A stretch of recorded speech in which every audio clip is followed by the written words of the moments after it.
ঘরের ঠাকুরকে দেওয়া কমপ্লিট হয়ে গেল। এবার চলো মন্দিরের পুজো দিতে যাচ্ছি। আজকে মনসা পুজো, আর এই যে মন্দিরটাকে সুন্দর করে সাজিয়ে দিয়েছে। আগে মনসা পুজো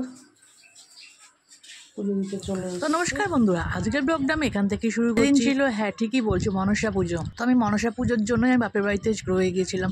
তো আর আগে তো দেখেছিলে 15ই আগস্টে আমাদের মন্দিরে হচ্ছে শিব পুজো, যেহেতু প্রতিষ্ঠা দিবস ছিল, তার দুদিন পরেই হচ্ছে মনসা পুজো। তো আমাদের শ্বশুরবাড়িতে নিয়ম পাথর বাটির মধ্যে দুধ কলা দিয়ে মা মনসাকে পুজো দিতে হবে, তাই হিসাবে আমি সেই দিনই দিয়ে দিলাম। ওর বাবা তো ছিল না, ওর বাবা চলে গেছিলো বাড়ি, আমি ছিলাম। তো মা আমাকে সব এনে দিয়েছিলো, জোগাড় জান্তি করে দিয়েছিল। আমি আবার সেই মতন, যেহেতু আমার সামনেই মন্দিরটা না, আমি মন্দিরের মধ্যেই পুজো দিচ্ছি, তোমরা দেখতেই পাচ্ছ। আর এই হচ্ছে আমাদের মা মনসা, তোমরা দেখেই নিচ্ছে। এই মা মনসার সামনে কিন্তু আমি দুধ কলা দিয়ে ভোগ লাগিয়ে দিয়েছি। আর তার পাশেই হচ্ছে মা মনসার গাছ। তারপরে হচ্ছে আমি কি করলাম, আমি তো ঘর থেকে ধূপকাঠি মোমবাতি নিয়ে গেছি, সেই মতনই জ্বালিয়ে আমি বাবা ভোলেনাথকেও পুজো দিয়ে দিয়েছিলাম। মা মনসার সঙ্গে সঙ্গে কিন্তু আমি বাবা ভোলেনাথকেও ভোগ লাগিয়ে দিয়েছিলাম। সব তখনও পর্যন্ত কিন্তু মন্দিরে পুজো দেওয়া হয়নি, তাই আমি যখন এসেছি পুজো দিতে, তাই একবারে আমি পুজো দিয়ে দিলাম।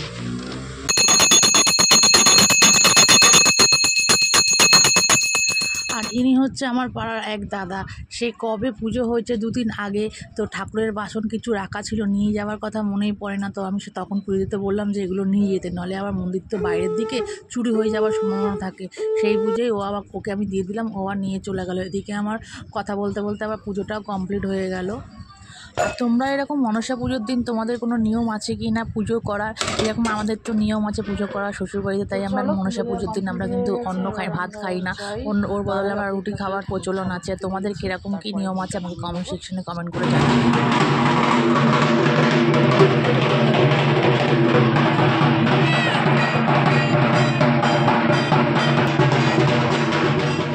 এখানে যে ঢাকির শব্দগুলো তোমরা পাচ্ছ না, তোমরা কিন্তু আবার ভেবো না যে আমাদের মন্দিরের জন্য ঢাকিটা বাজছে। এটা হচ্ছে পাশের পাড়া এক মন্দির, সেখানে কিন্তু বড় করে পুজো করা হয়, তাই জন্য সেখানে অনেকের মানসিক থাকে। আর আমাদের এই এলাকার মধ্যে এইখানেই সামনাসামনি এই পুকুরটাই আছে, তাই জন্য সবাই সেখানে শুভ কাজ বলো, যে কোনো পুজো আশ্রা বলো, অন্নপ্রাশন বলো, বিয়ে বলো, এখানেই আসে। আমাদের রিলেটিভের বিয়ে হলে কিন্তু আমরা এই পুকুরেই জল সইতে যাই, কিংবা যে কোনো কাজের জন্য কিন্তু আমাদের এই পুকুর লাগে। সত্যি আমাদের বাড়ির সামনে ছিল বলে এই যাত্রায় তো আমরা বেঁচে গেলাম, গঙ্গায় আর যেতে হতো না। কিন্তু হচ্ছে অনেক জায়গায় দেখেছি আমরা এই পুকুর না থাকাতে তারা গঙ্গায় যায়, অনেক দূর দূর থেকেই গঙ্গার জল আনে। এদিকে তো আমার মেয়ে দেখে অবাক হয়ে গেছে, ও যাবেই ওদের সঙ্গে। ভালোবাসিস কেন?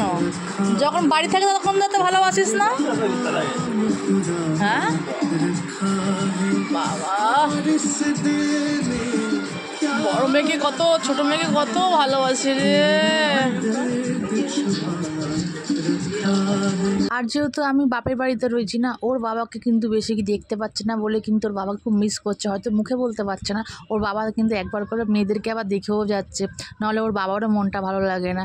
আর তাই জন্য দেখো আমার মেয়ে যেন মানে কি বলবো, স্বর্গ পেয়ে গেছে, ওর বাবাকে দেখে জড়িয়ে কত আদর করছে। এরকম কিন্তু ঘরের মধ্যে করে না, ওই দূরে থাকলে বলে দাঁত থাকলে দাঁতের মর্ম বোঝে না, সেই হচ্ছে আমার মেয়ের দশা।